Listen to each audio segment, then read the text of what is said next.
नाम भगवत पथ में मूल साधन चार है। नाम, रूप, लीला और धाम। देखिए, रूप नाम यादहीना और रूप ज्ञान नहीं नाम विहीन। रूप विषय की नाम बिनु जाने करतल गतन पर ही पहचाने। क्या मालूम ये क्या है? इसलिए लोग कहते हैं कि ध्यान में मन नहीं लगता। ध्यान में मन लगेगा भी नहीं। ध्यान के लिए आपके पास सामग्री नहीं। ध्यान वाला स्वरूप पहले नाम और नाम से वो हृदय में प्रकट होगा। इसलिए पहले होता है नाम। नाम के प्रभाव से पहले नाम में तो मन लगेगा लेकिन रूप में नहीं लगेगा, क्यों? मन है चंचल। और नाम के बाद आता है रूप। अब उसका ध्यान धरो। जहाँ स्वरूप पकड़ में आएगा तो लीला। लीला माने भगवान अपनी पहचान देना शुरू कर देंगे। सने सने आप में दृष्टि बन के प्रसारित होंगे और सामने स्वयं भगवान कैसे भजन कराते हैं, उठाते बैठाते साधना पथ पर अग्रसर कराते हैं। उस भगवान के प्रदर्शनी का नाम लीला है। और उन्हीं के द्वारा वो लीला देखते देखते जब लीलाधारी का स्पर्श कर लिया तो धाम। धाम माने स्थिति। इसमें प्रमुख है नाम। और नाम में बड़ा अंतर है। राम नाम में अंतर है, कहीं हीरा है कहीं पत्थर है। 24 घंटे रगड़ किया और कंकड़ हाथ लगे, क्या करोगे? कहीं कीचड़ है वहां पर पीट पाट दोगे। उतना ही श्रम किया, हीरे हाथ लग गए। एक भी नगीना कायदे का है तो घर द्वार, सवारी, साधन, इज्जत, प्रतिष्ठा सब ठीक हो जाएगी। क्यों? कि उसकी कीमत करोड़ों में होती है। इतना बड़ा अंतर। इसलिए एक ही नाम को आरंभ में तो जपते हैं तो हमारा मन नहीं लगता। तो माला तो कर में फिरे, जीभ फिरे मुख माही, मनवा तो चहु दिश फिरे, ये तो सुमिरन नाही। ये नाम जप है ही नहीं, लेकिन अभ्यास तो है। भाव कुभाव अनक आलस हूँ, नाम जपत मंगल दिशि दस। भाव से, कुभाव से, अनक से, आलस से। कुभाव से तो रावण जपता था, बोले वो तपस्वी अयोग्य था इसलिए तो जंगल में भेज दिया। अभी देखता हूं। तो भाव से चाहे कुभाव से माख खा के नाम उच्चारण करो, चाहे अनख चाहे आलस से नाम जपत मंगल दिशि दस हूं।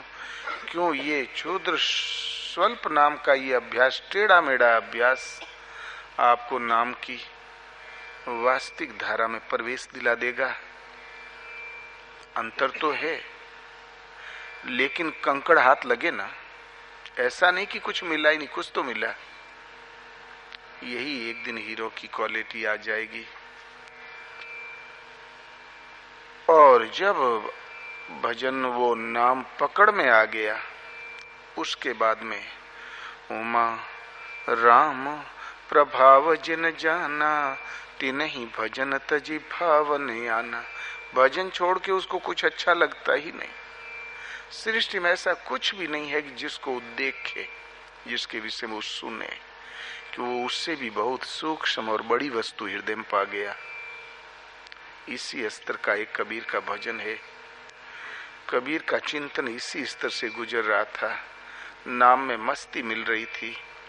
पीवत नाम रस प्याला, कैसे है रे? तो पीवत नाम रस प्याला, मन मोर भयो मत वाला। पीवत नाम रस प्याला, मन मोर भयो मत वाला।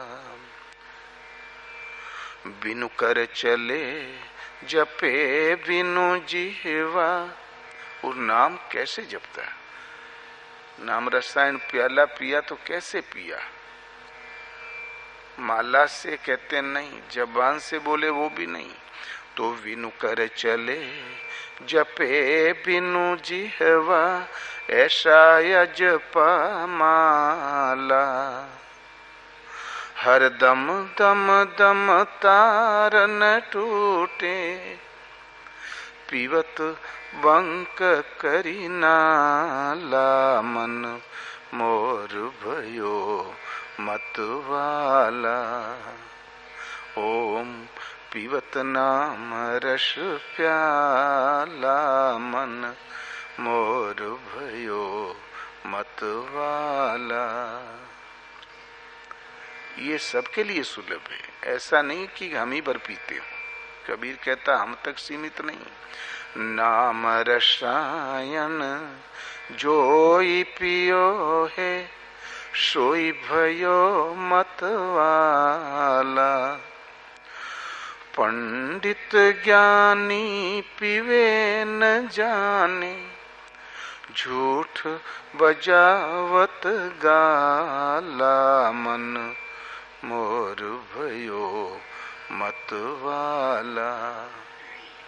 पंडित तो झूठे बकवास करते, तो नाम जपने के प्रभाव से ध्यान स्वरूप जागृत हो जाएगा। तो त्रिकुटी मध्य हने निशाना, त्रिकुटी मध्य ध्यान लगावे, लिए शब्द कर भाला। छूट जात जम का डर तब ही, निकटन आवत काला। मन मोर भयो मतवाला। गेब नगर में डंका बाजे, सद्गुरु भये दयाला।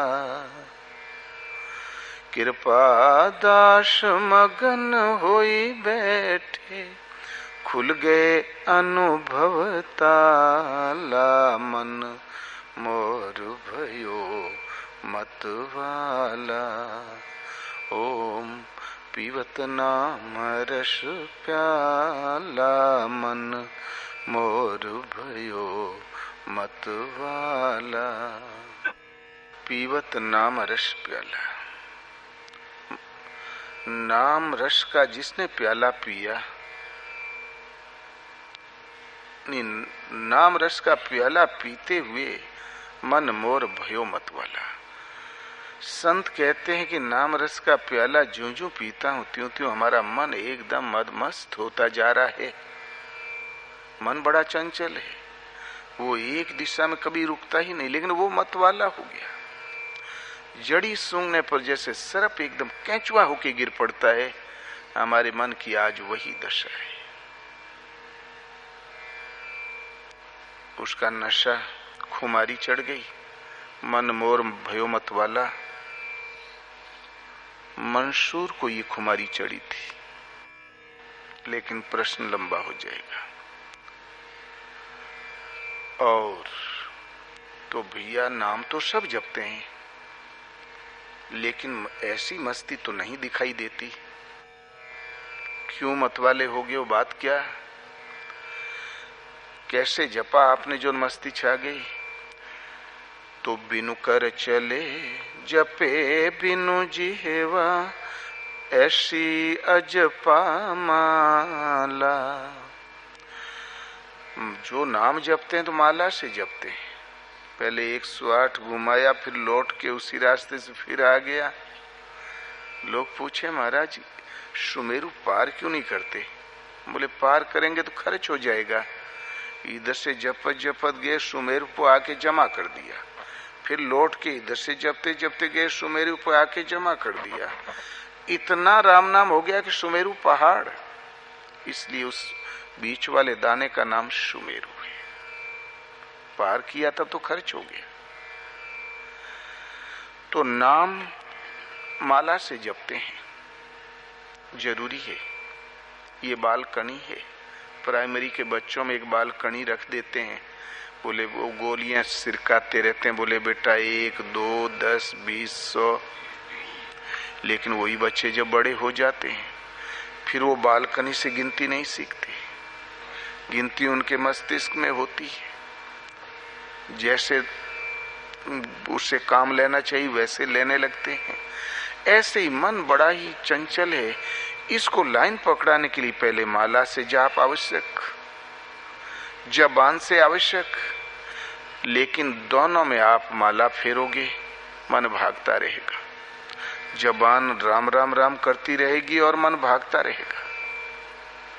किंतु इससे आगे वाले जपने का एक तरीका है कि बिनु कर चले। माला हर समय चलती है, रुकती कभी नहीं। बिनु कर चले, जपे बिनु जिह्वा, बगैर जबान के जाप करता है, जबान से उच्चारण नहीं करता और फिर भी जाप करता है। ऐसा अजपा माला, वो है अजपा माला। तो भला वो कैसे जपी जाए? तो हर दम दम दम तार न टूटे। हर दम, दम दम माने पल पल, कि श्वास श्वास पर राम को वृथा श्वास जनि खोए, न जाने यही श्वास का आवन हो या न होए। न जाने कल श्वास आएगी कि नहीं, एक भी श्वास व्यर्थ न चले जाए। महापुरुषों का भजन श्वास से होता है। पूज्य महाराज जी का कहना था, जो श्वास का भजन नहीं जानता उन्हें महापुरुष अपनी कुटिया में 2 रोटी भी नहीं देते थे। उन साधुओं को कि स्वयं गुमराह है, घूम घूम के पथ भ्रष्टि तो करेगा, अन्य लोगों को गुमराही तो करेगा। इसलिए हरदम दम दम, दम दम माने पल पल, श्वास श्वास, तार न टूटे। तो भला वो जपते कैसे हैं? पीवत बंक करी नाला। बंकनाल कहते हैं श्वास को। नासिका से गई मस्तिष्क, इसको ब्रह्मांड कहते हैं। पिछले भाग को मूर्धा कहते हैं। रीढ़ की हड्डी को मेरुदंड कहते हैं। मेरुदंड से होते हुए नाभि कमल और लौट के उसी रास्ते से बाहर आ जाती है। ये टेढ़ी नली है, इसलिए इसका नाम है बंकनाल। श्वास तो पांव के तलवाओं में, हाथ की हथेलियों में। जहां वायु नहीं लकवा मार देगा। वायु सर्वत्र है, किंतु इस वायु के प्रमुख आने जाने का रास्ता नासिका से ब्रह्मांड, मेरुदंड, फिर नाभि कमल, फिर लौट के उसी रास्ते से बाहर। श्वास, इसमें जो अजपा श्रेणी वाले जाप का उतार चढ़ाव श्वास पर है। श्वास पहले शांत बैठ जाओ, देखो श्वास को कब अंदर गई, कब लौट के आई। मन को दृष्टा रूप में खड़ा कर दो, इस श्वास को देखा भर करे, कब आई कब लौट के गई। 2-4 बार में जब देखने की क्षमता आ जाए तब आहिस्ते से उसमें चिंतन से नाम डाल दो। श्वास अंदर गई तो ओम, बाहर आई तो ओम, ओहम ओम। यदि राम जपते तो राम में। कुछ दिन तो जपाना पड़ेगा। इस प्रकार श्वास को देखने की क्षमता वाला नाम का नाम है पश्यंती वाणी का जाप। आज हम श्वास में सूरत को लगाते हैं, लेकिन कभी कभी सूरत खंडित हो जाती है।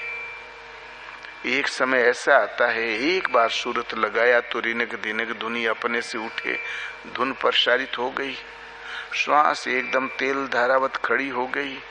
ओम ओम, रिनक धिनक धुनी अपने से उठे, स्वतः धुन उठने लगे। मन उसमें शांत सम केवल देखा भर करे।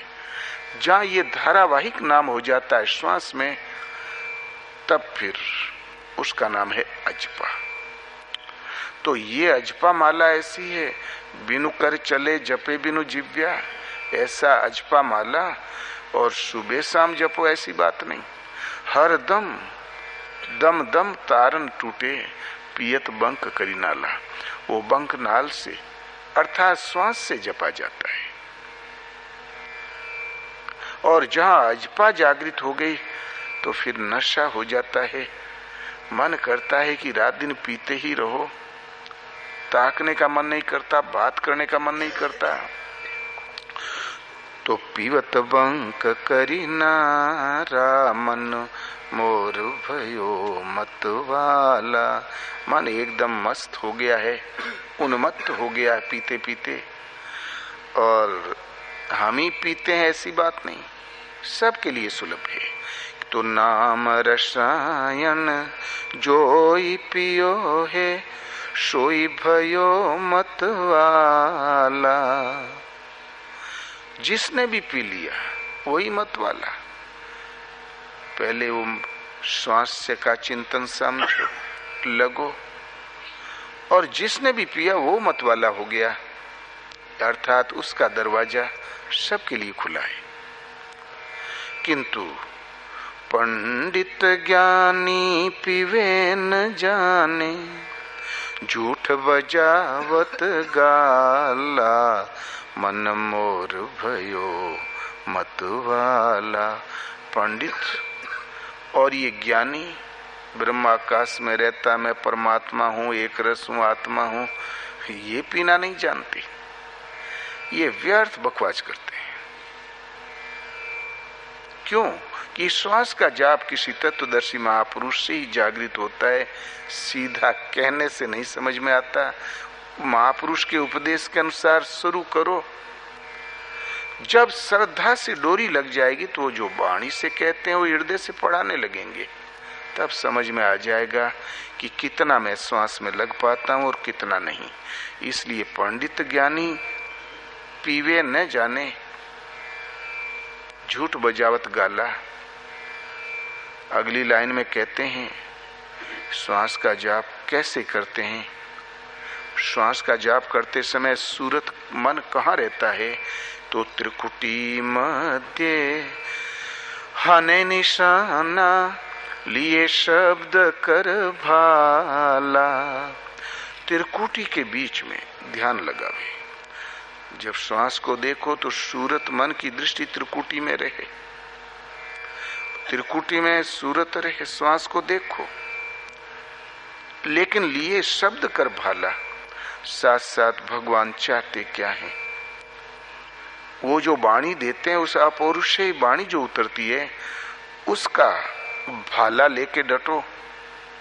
वो जैसा कहे उसके अनुसार चलो, अपनी बुद्धि से नहीं। ऐसा नहीं कि 2 घंटे बैठ गए तो भजन हो गया। भगवान जितनी स्वीकृति दें उतना भजन है, अन्यथा नहीं है। शब्द परमात्मा की अपौरुषेय वाणी उतरे, हमारी सार संभाल करे, उसके निर्देशन को समझो, शब्द को समझो और फिर उसके अनुसार विकारों को काटते हुए आगे बढ़ो। श्वास में लगो, ध्यान त्रिकुटी में लगाओ। एक तो त्रिकुटी भावों के बीच के स्थान का नाम है, दूसरा त्रिकुटी है सतरजतम। तीनों गुण कूटस्थ हो जाए, न सात्विक मन में उद्वेग पैदा हो, न राजसी न तामसी। तीनों से न्यूट्रल करके मन को केवल श्वास में लगाओ। और कब लगा और कब नहीं लगा, इसके लिए इष्ट के जो शब्द मिलता है, इष्ट से शब्द अविरल प्रवाहित रहता है, उसको समझो, उसके सहारे लगो। तो लिए शब्द कर भाला, निर्देशन के अनुसार श्वास में लग गए तो छूट जात यम का डर तब ही, निकटन आवत काला, मन मोर भयो मत वाला। तुरंत यम का भय समाप्त, काल करीब आएगा नहीं। कालन खाए कल्प नहीं, व्यापे देह जरा नहीं छीजे। लेकिन ये श्वास का भजन भगवान के आदेश के अनुसार ही चलता है। वो क्या शब्द देते हैं उसको समझो और श्वास को उसके अनुसार लगाओ। कभी भगवान कहेंगे अब श्वास तुम्हारा मन भागना चाहता है, तो तुरंत सजग होके पुनः घसीट के लाओ, लगाओ। कभी कभी भगवान समर्थन देंगे अब श्वास बिल्कुल ठीक है। उस अपौरुषेय वाणी का अवतरित होना शब्द कहलाता है। उसका शस्त्र लेके लगो, भजन होगा। क्यों? कि मन बस होई तबही, जब प्रेरक प्रभु वर्जे। ये अयुक्त मन तभी वश में होता है जब प्रेरक के रूप में स्वयं प्रभु उतर आए, आत्मा से अभिन्न होकर खड़े हो जाए और आपका मार्गदर्शन करने लगे, रोकथाम करने लगे। और जब काल का भी भय नहीं रह गया, तब अंतिम स्थिति क्या है? वो स्थिति मिलती कहां पर है? तो कहते हैं हृदय में। तो गेब नगर में डंका बाजे, सद्गुरु भय दयाला। गेब माने गो, नाम, मन से इंद्रियें। इन इंद्रियें एक नगर है, इंद्रियों का एक जाल बिछा है। कहने के लिए 10 इंद्रियें हैं, एक मन है, बुद्धि है, लेकिन इनका पट पसार इतना लंबा जितना विधाता का सृष्टि। असन वसन पशु वस्तु विविध विधि, बस मणि में रह जैसे, स्वर्ग नरक चरे अचर लोग बहु, बसत मध्य मन तैसे। जैसे वेश कीमती मणि में असन माने भोजन, वसन माने वस्त्र, धन, धाम, इज्जत, प्रतिष्ठा सब विद्यमान है। ठीक इसी प्रकार मन के अंतराल में स्वर्ग, नरक, लोक और परलोक सब विद्यमान है। कभी नरक का डंका बजता है तो कभी स्वर्ग का, कभी अनंत योनियों के भ्रमण का। किंतु इसमें जब त्रिकुटी में ध्यान सूरत स्थिर हो गई, अपौरुषे वाणी उतरी, उस शब्द के सहारे इसका शस्त्र लेके लगा, तुरंत यम का भय समाप्त हो गया। और इन्हीं इंद्रियों के अंतराल में जहां स्वर्ग नरक के डंके बजते थे, वो भगवान की डंकी बजने लगी। तो गेव नगर में इंद्रियों के अंतःकरण के मन के स्थान पर डंका बाजे, सद्गुरु भय दयाला। किंतु ये साधना उन्हीं के पास होती है, बगैर सद्गुरु के जागृत होती ही नहीं। सद्गुरु भय दयाला, कृपा दास मगन होई बैठे, खुल गए अनुभव ताला, मन मोर भयो मतवाला। जो दास था, दास पर कृपा हो गई और अनुभव का ताला खुल गया। भव कहते हैं संसार को, अन कहते हैं अतीत को।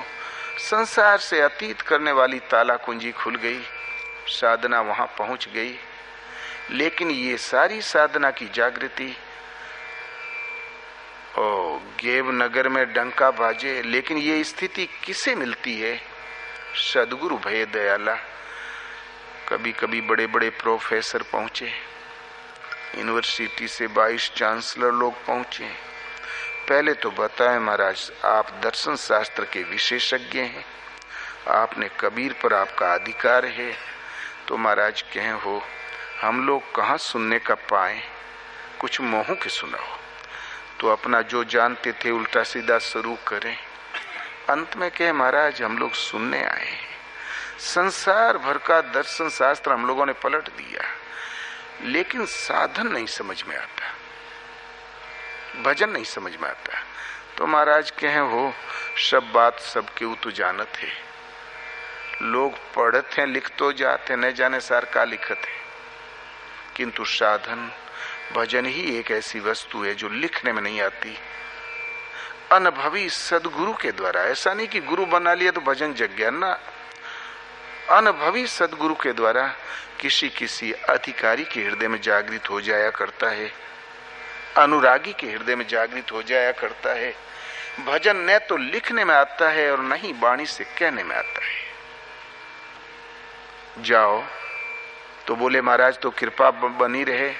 बोले जाओ, 2-2.5 अक्षर का नाम ओम अथवा राम, किसी एक नाम का जाप करते रहो। चलते फिरते उठते बैठते सोते जागते नाम याद आया करे।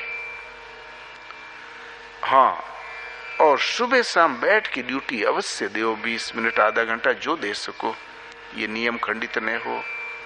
और सांझो बिहानो 5 मिनट मोर रूपुआऊ देखा करो।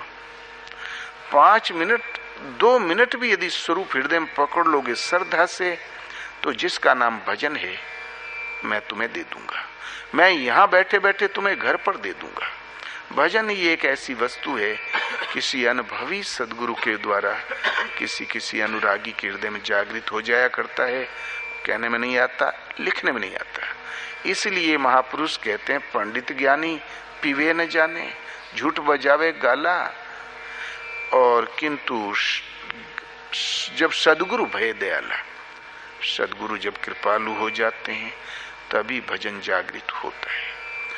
हम लोगों को आश्रम में आए हो गया करीब 2.5 महीना। 2.5 महीने के बाद सहसा एड़ी से चोटी तक पूरा अंग आधा इंच पर फड़कने लगा। उसी के अनुरूप दृश्य दिखाई देने लगे। तो हमने सोचा कोई बीमारी हो गई। हमने महाराज जी से निवेदन किया, महाराज जी ये तड़तड़ पूरा शरीर एड़ी से चोटी तक फड़क रहा है, ऐसे कुछ दृश्य ऐसे दिखाई दे रहे हैं, कोई बीमारी तो नहीं हो गई? तो बहुत हंसे, खूब खुश हुए, बोले बस बेटा, राम रावण युद्ध शुरू हो गया। अब रावण मारा जाई, राम का राज्याभिषेक हुई, तबे बंद हुई। बेटा भजन जागृत हो गया, इष्ट देव अब आज से रथी हो गए। तो भजन किसी अनुभवी सदगुरु के द्वारा ही अनुभव जागृत होता है, सीधा कोई तरीका नहीं है। और जब भगवान अपना लेते हैं साधक को, तो फिर तुम सो जाओगे लेकिन भगवान देखते रहेंगे, वो नहीं सोते। तुम जागते हो तो श्वास श्वास पर संकल्प पर मार, फिर आस्ते आस्ते इतना सिकंजा कड़ा हो जाता है। एक विपरीत संकल्प हुआ तुरंत जैसे डंडे की मार पड़े, उतनी कड़ी ताड़ना मिलने लगती है। तो साधक तो एक नाथा हुआ बैल क्या जाने हर कैसे जोता जाता है, वो हरवाहा जोतता है।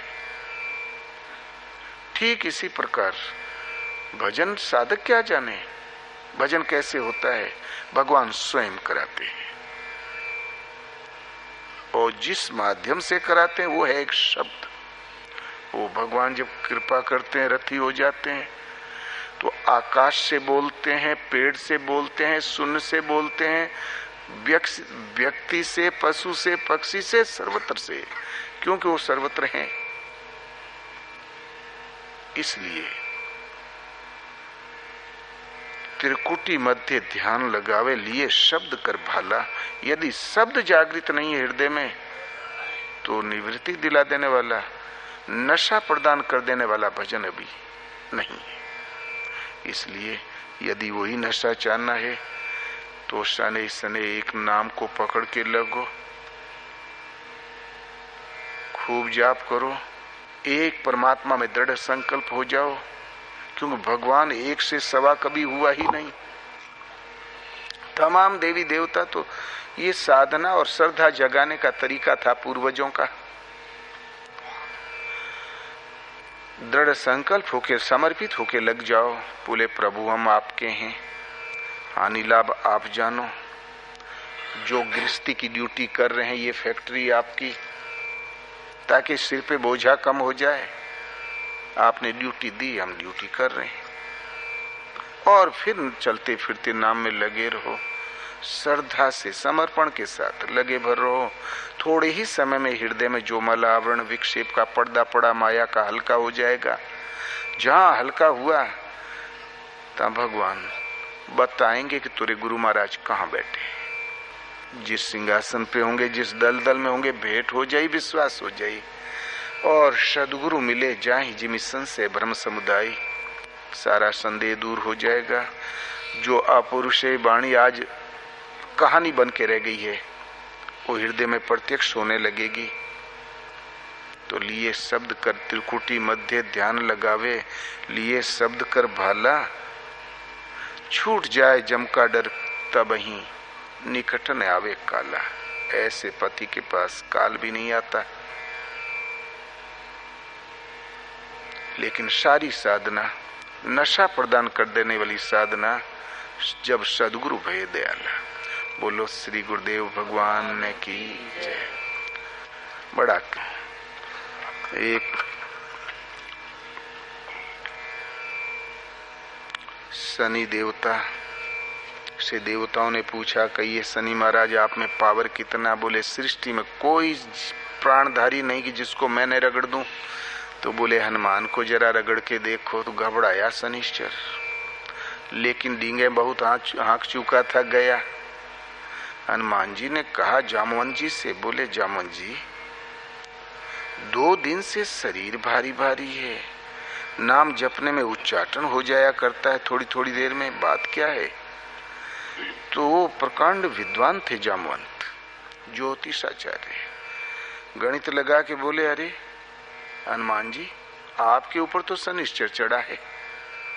बोले वही शनिश्चर जो लंका में उल्टा पड़ा था, जिसको सीधा करके हमने भगाया था, वही ना। जब रावण उठे तो उसके ऊपर पांव धर के आगे बढ़ा करे। तो बोले हाँ वही। बोले अरे बड़ा कृतज्ञ है, ठीक कहाँ है? तो बोले शरीर में ब्लड में ओतप्रोत। तो एक उठा लिया पहाड़, सिर पे रख दिया, भारी भरकम पहाड़, एक पूंछ में लपेट के तान दिया, उधर हाथों में लटका लिया और खड़े होके लगे राम राम राम राम राम राम जपने। ये कुछ देर तो शनिश्चर ने सहन किया, आधा घंटा में चिल्लाया बचाओ बचाओ। बोले भाई मैं किसे बचाऊं, यहाँ तो तुम हो कौन, सामने आओ। तो बोले पहले पहाड़ फेंको, नहीं तो ऐसे 20 मिनट और रखे रह जाए तो हमारे कंठों बंद हो जाए, फिर पुकारो न पाऊ। तब फिर पहाड़ फेंका तो कूद के किनारे खड़ा हुआ, चरणों में गिरा, बोले भगवान क्षमा करें, देवता लोग चिट्टा पट्टी दे दिए रहे इसीलिए चला आया रहा हूं। तो बोले देखो आज से भगवान के भक्त के पास कभी मत जाना। तो हरि भक्तन के पास न आवे भूत प्रेत पाखंड, सनिश ने देवी ने देवता, जादू ने टोना, मंत्र ने तंत्र, आ ही नहीं सकता। हाँ दूसरों को भी लगना तो दृष्टि से देखना, शरीर पे मत जाना। तब से ही शनि देवता, चाहे जादू हो, चाहे टोना हो, चाहे भूत हो, चाहे प्रेत हो, समर्पण के साथ एक प्रभु का नाम सुमिरन शुरू भर कर दो। जहाँ भगवान की भक्ति रहती है वहां ये धुत पोंगड़ाई माइक खड़ी यंत्र नहीं पहुंच पाते, सब शांत। राहु केतु ग्रह कुछ लगता ही नहीं। ओ जोग बार ग्रह नखत तिथि, तुलसी गणतन काही, राम दाहिने जाहि को सबे दाहिने ताही। लोग कहीं बाहर जाते हैं तो बोले जोग अनुकूल है कि नहीं, वार अनुकूल है कि नहीं, तिथि अनुकूल है कि नहीं। तुलसीदास कहते हैं इसकी जरूरत ही नहीं। जोग नखत ग्रह बार तिथि, तुलसी गणतन काही, तुलसी किसी को नहीं जानता। राम दाहिने जाहि को सबे दाहिने ताही। भगवान अनुकूल है, तुम दलदल में चलो ना, फूलों पे पांव पड़ेगा। चलत कुमग पग परे न खाले, कुमार्ग में चल दोगे तब भी तुम्हारा गड्ढे में पांव नहीं पड़ेगा। भगवान अनुकूल होना चाहिए, बस वो अनुकूलता का वही स्रोत है जब प्रभु शब्द वाणी प्रदान करने लगे।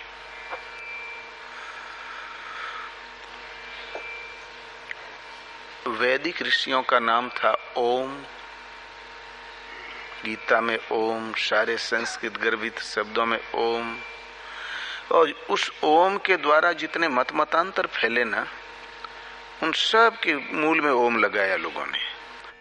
ओम ह्रीं क्लीं चामुंडा विच्चे नहीं, ओम भूर्भुवः स्वः, ओम नमः शिवाय, ओम रांग रामाय नमः, ओम भगवते वासुदेवाय। बगैर ओम के तो कुछ रहा ही नहीं। लेकिन जब ये भक्ति कालीन जो महापुरुष हुए, तुलसी और ये सूर और ये नानक कबीर, तो इन्होंने राम नाम पर बल दिया। क्यों? भाषाएं बदल गई थी इसलिए। राम का मतलब है जो सबके हृदय में रमण करता हो। ओम का अर्थ है ओम माने वे अविनाशी परमात्मा, अहम माने आप स्वयं, जिसका निवास आपके हृदय में है। दोनों का मतलब एक। इसलिए महापुरुषों ने केवल संस्कृत गर्वित ओम शब्द का अनुवाद कर दिया राम में, न कि राम कोई और ओम कोई और। भगवान अनिर्वचनीय है, उनका तो कोई नाम ही नहीं। संपूर्ण विभूतियों से युक्त है तो विभु, सबका भरण पोषण करता है तो प्रभु, अंतःकरण के अंतराल में वास है तो आत्मा, सब में रहते हुए सबसे परे है तो परमात्मा। महीनों गिनते चले जाओ, लेकिन कभी इस विभूति का नाम, कभी उस योग्यता का नाम, संपूर्ण नाम तो भगवान का है ही नहीं। इसलिए हमारी श्रद्धा में यदि लक्ष्य वो है प्रभु, तो आप पत्थर पत्थर कहोगे तो काम चल जाएगा। एक याद दो कि खेत में से चोरी हो जाए, जवार बहुत बढ़िया भुट्टा तैयार था, तो एक झुआ रोज चोरी हो जाए, तैयार भुट्टे कट जाए, तो भाई उसने हल्ला मचाया, बोले देखो भाई हमरे 4 ठो लड़का बच्चा है, जो किया सो किया, अब मत तोड़ना, लेकिन चोरी रोज हो। एक दिन गुस्से में आया, लाठी उठाया, बोले आज हम ओकर हाथ पांव तोड़ दे। चोर परदेश, जो भुट्टा चोर कहीं वहां से थोड़ा ही आएगा, हवाई अड्डे से, वो पड़ोसी होता है। वो चोरवा पहुंचा, बोले भौजी भैया कहाँ? बोले आज भैया तोरे बहुत गुस्से में, आज गए हैं खेत में, बोले हाथ पांव तोड़ दे। बोले हाँ भौजी भैया आप ठीक करे थे, अपना काम स्वयं देखना चाहिए ना। वो चोरवा गया ही नहीं, रात भर लाठी लेके ताकता रहा। बड़े सवेरे एक सन्यासी, महात्मा रुंड मुंड सन्यासी, टहलते हुए उधर से निकले, खेत पे निगाह पड़ी तो फर्स्ट क्लास भुट्टा, उन्हें भी बड़ा अच्छा लगा। 2 ठे तोड़ दिया, चुट चुट आवाज आई तो सुअर की तरह हरहरा के निकला जुंडरी में से, और खींच के एक लाठी मारा। तो जब लाठी आ रही तो हरहराट सुना तो महाराज सावधान हो गए, बोले सुअर है कि कोई जानवर है, इतने में आया और लाठी मार बे तो किया। तो कहा स्वाभाविक हाथ उठ जाता है, कमंडल वाला हाथ उठ गया, तो कमंडल में लगी लाठी, कमंडल में दरार आ गई। बोले अरे अरे कौन है तू, पागल है क्या? बोले हम ही पागल हैं, बीघा भर जुंडरी चौपट कर दियो। तो बोले अरे भैया जीवन में पहली बार इस रास्ते से हम आज आए हैं, तुम्हारा खेत बहुत अच्छा है, जरूर तुम्हारा नुकसान हुआ है, लेकिन हम हैं साधु, हम लोग ये जो 2 भुट्टा तोड़ते हैं ना, ये कोई चोरी नहीं है, ये हम लोगों के लिए सब जगह फ्री है, महात्माओं के लिए। कहीं भूजेंगे खाएंगे बाल भोग हो जाएगा। भिक्षा होती 1 बजे जब धुआं बंद होता है। बोले कुछ नहीं, रोज नियमित तोड़ता है और आज तू ही आयो, तू ही तोड़े हो, लाओ। तो बोले तब सोचा, ये तो लंड से पाला पड़ गया। बोले भाई हरजाना ले लो।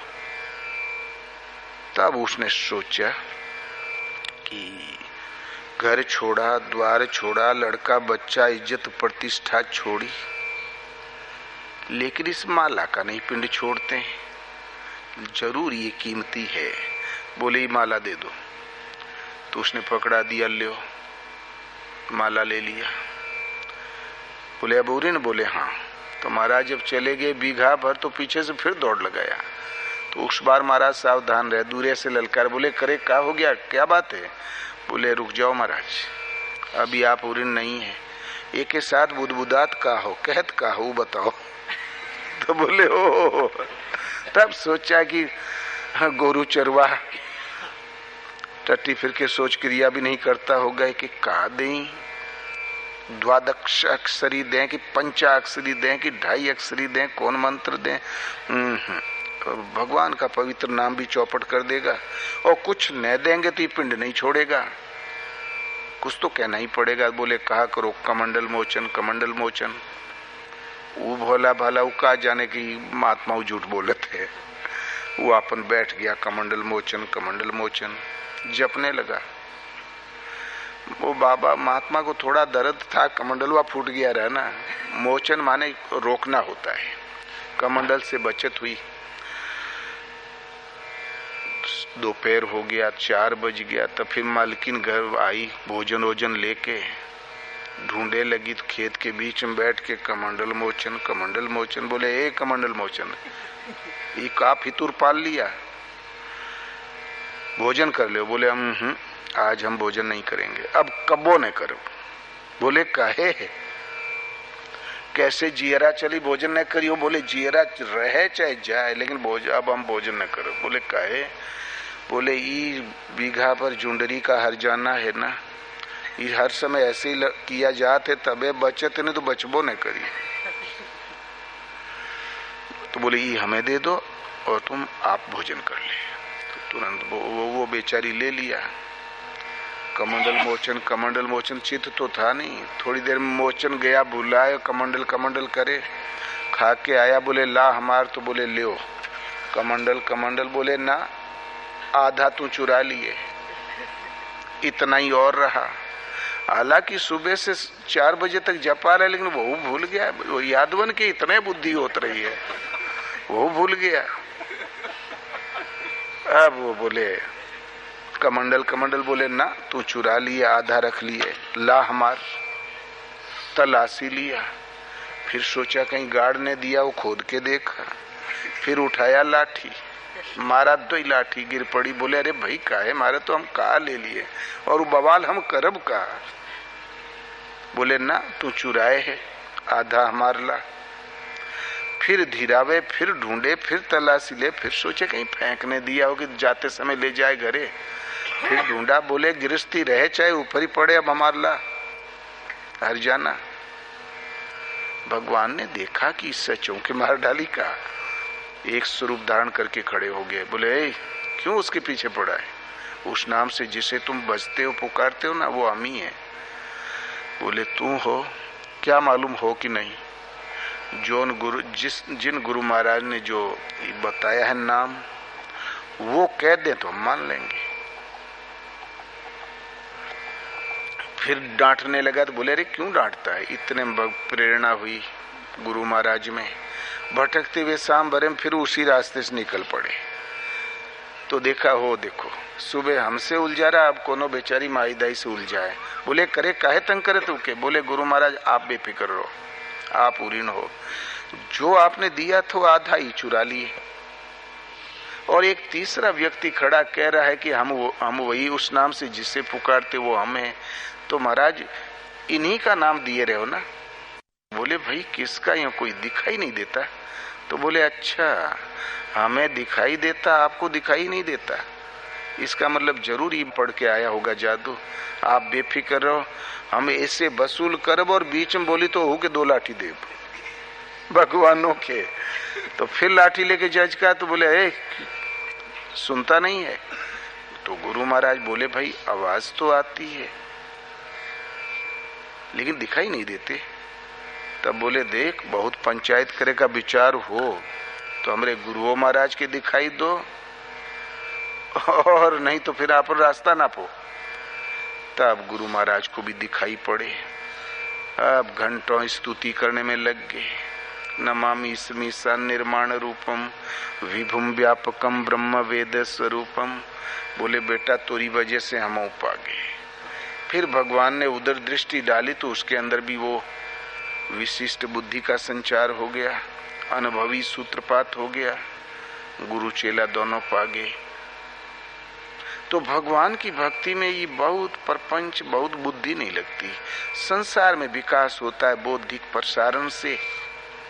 जितना पढ़ो, जितना विकास करो नॉलेज, भगवान के पथ में विकास होता है बुद्धि के निरोध और दमन करने से, स्थिर करने से। तो दत्तचित्त होके लगा हुआ था। ये तो छोटे छोटे रूपक है। भगवान किसी नाम से पुकारो, भगवान जानते हैं मुझे पुकार रहा है तो सुनवाई होगी। बोलो श्री गुरुदेव भगवान की जय।